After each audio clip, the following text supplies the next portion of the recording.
kulang ay kailangan sa mga batang manonood. GMA News and Public Affairs. Walang kinikilingan, walang pinoprotektahan, walang kasinungalingan, serbisyong totoo lang. Sinasabi na ang pagkakaroon ng pamilya ay kayamanan ng bawat tao. Ang pamilya ang kadamay sa anumang pagsubok na dumarating sa buhay. Walang iwanan, kasama sa panahon ng kabiguan, pati na rin sa kasiyahan. Sila ang nagbibigay lakas at inspirasyon sa ating lahat.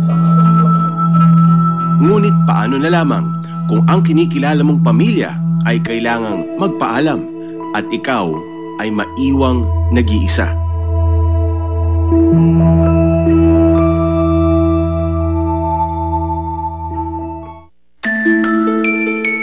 Sa araw na ito sa Angeles, Pampanga, may importanteng lakad ang social worker na si Marion.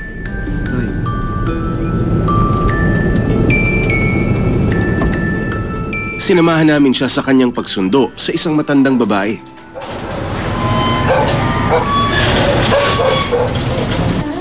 Ito dito.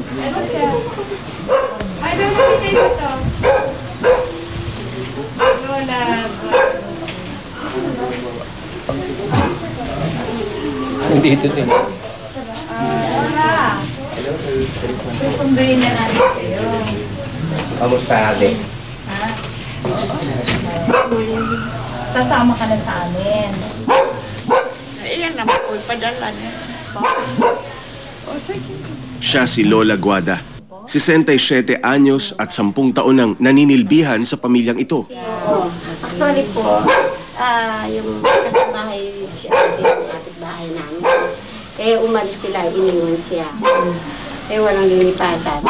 Eh, lilipat po, punta sa amin. Ginawa ko naman. Magmula po noon, nung tumira po sa inyo, hindi na niya na-trace, hindi na niya na-trace. Hindi niya alam yung mga kamag-anak. Tumatanda na siya, ako matanda. Tubong dumagete si Lola Guada. 14 pa lamang daw nang lumuwas siya ng Maynila. Simula noon ay hindi na niya nakita pa ang kanyang mga magulang at mga kapatid. Wala na rin siyang balita sa mga ito.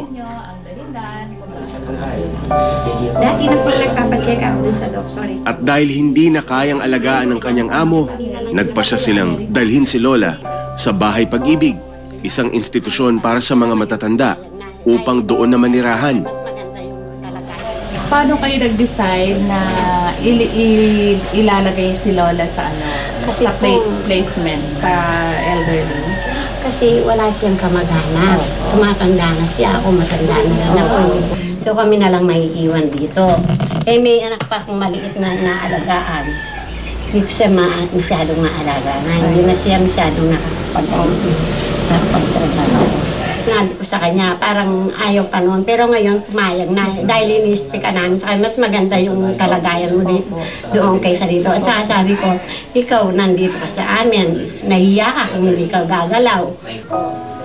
Yun ang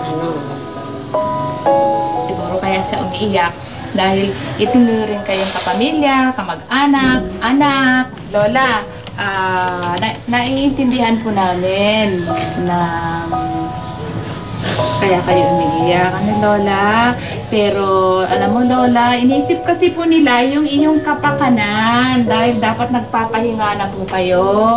Sabi ko sa niya, huwag kang sasama ng loob sa amin. Kung dadalhin ka namin doon, imbis sa ayaw ka namin, sabi ko, hindi ka namin maaalagaan dito, sabi ko. Pupunta ka namin doon. Pupunta ka namin, parami ka namin pupuntaan. Nadalawin ka namin doon. So, doon na kayo sa bahay.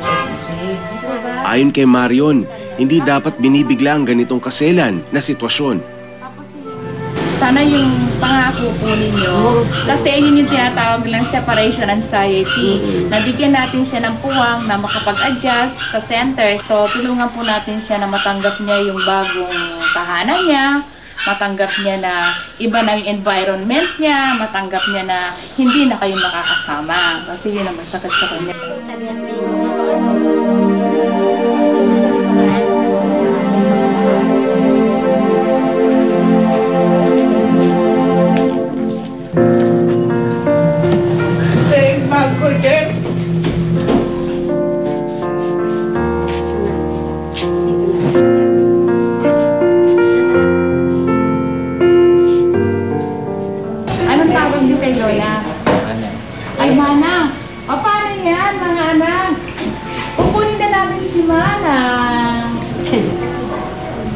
Iwanan na kayo ni Manang.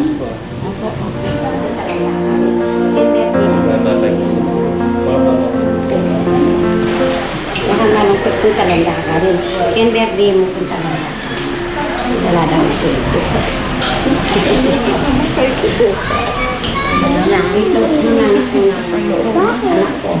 Bakit masakit sa kalooban niyo? Siyempre matagal sa kanila. Matagal kayong nakatira sa kanila. O ngayon, Lola, masakit sa kalooban niyo. Eh, paano po ngayon? Pupunta na namin kayo. Ilan ako. Po? Sasama na lang ko.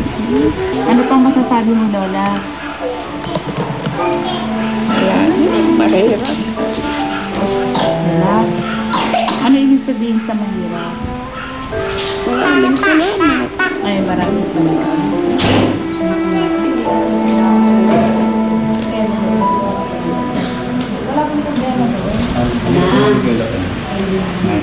Bago tuluyang umalis, hindi na napigilan ni Lola Guada ang kanyang emosyon. O pagka nagkasakit ka, nagkaano ka, o. Di ba palagi kitang kinakausap tungkol dito? Nag-uusap tayo palagi. Mabigat din po kasi nakasama namin siya ng matagal. Kasi nakikita ko, nahihirapan siyang nahiya siguro kasi dahil nga hindi kami kamag-anak.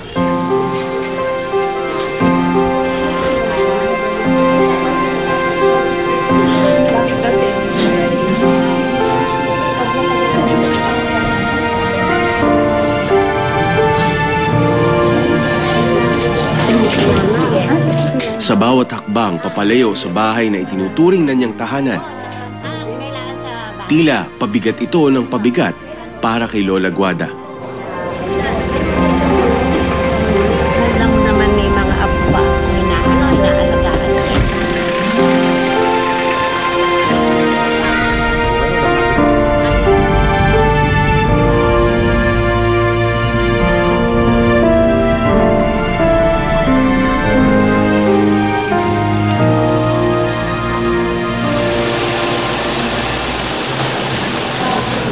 Lola, saan ka naroon ngayon? Dito sa receiving room, muling ipinaliwanag ni Marion kung bakit dinala si Lola Guada sa bahay pag-ibig. So ito yung Lola, yung application mo. Nakita mo? Dapat nga lang na mapunta ka na sa isang bahay upang ikaw naman ay aalagaan. Kaya po nandito po kayo. Okay, so dadalhin na natin si Lola sa kanyang kwarto. Pwede din naman. Tignan din niyo kung alam niyo kung saan ang kwarto niya.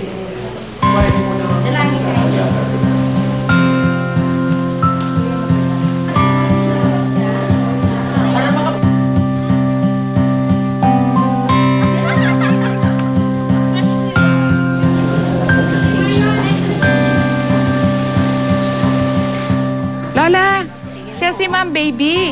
So siya yung naka-duty ngayon na tumitingin sa yung mga pangangailangan. Ano pangarap mo, Lola? Guada. Guada. Kaya Ako si Baby. Babying matanda. Sa caregiver ngayon, ako muna. Dito po yung pamilya. Dito ka na niya. Kami ang kakain ka na. Huwag ka magtatanim ng sa amin, ha? Pagdadasal ka namin talaga. Pagdasal mo rin kami, ha? Basta alagaan mo sarili mo dyan. Pag huwag hindi ka kikinig, hindi makipagano ka sa mga matanda dyan, o dyan.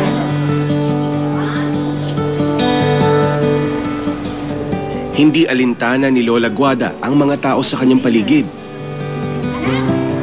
Dahil ang imaheng ito lamang ang tila tumatak sa kanyang paningin. Huwag ganyan. Huwag iyak-iyak, ha?